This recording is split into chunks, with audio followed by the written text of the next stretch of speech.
Բռնապետերի, բռնապետությունների հետ կայացված համաձայնությունները, պայմանագրերը հաճախ մեծ են հնչում, բայց դրանք թույլ են, որտեղ դրանց հիմքում ոչ թե արժեքներն են, այլ մեկ մարդու կամքը։ Բռնապետության հետ ստորագրված ռազմավարական գործընկերությունը, օրինակ, ինչպես Հայաստանի եւ Ռուսաստանի միջև ձևակերպված հարաբերություններն են, հաճախ նշանակում է ոչ թե ընդհանուր արժեքներ, տեսլական, այլ փոխադարձ ծառայություն։ Ես քեզ լեգիտիմություն կտամ, դու ինձ քո սուվերենությունը։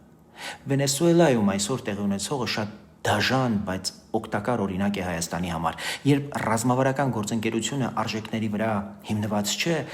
այն չի կարող հենարան դառնալ։ Այն պարզապես թղթի վրա գրված խոստում է, որը առաջին իսկ ճգնաժամից դառնում է փոշի։ Մադուրոյի ռեժիմը Ռուսաստանի, Չինաստանի, տարբեր հակաարևմտյան բևեռների հետ ստրատեգիական գործընկերություն ուներ։ Տոնական կադրեր, բարձր ճոռոմ հայտարարություններ, շքերթներ, ստորագրություններ, որտեղ է հիմա Մադուրոն 3 ժամյա ռազմական օպերացիայից հետո, այո, Նյու Յորքի բանտում։ Իսկ ինչ են անում Մադուրոյի ռազմավարական պարտներները հիմա, ճիշտ է, մտածում են, թե ինչ խոսքերով բացատրեն իրենց անգործությունն ու անկարողությունը։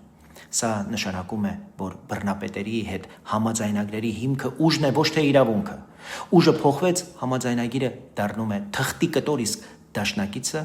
լուռ հետևող։ Հայաստանի համար հետևությունը շատ պարզ է։ Մենք կարող ենք եւ պետք է հարաբերություն ունենանք բոլորի, այդ թվում Ռուսաստանի, Չինաստանի նման բռնապետությունների հետ հաշվարկված երկկողմ շահերից ելնող, բայց ռազմավարական ճանապարհը չի կարող լինել միաժամանակ ազատ աշխարհի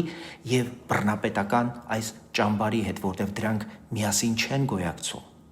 Արժեք չունեցող դաշինքները հենարան չեն, այլ կախվածություն։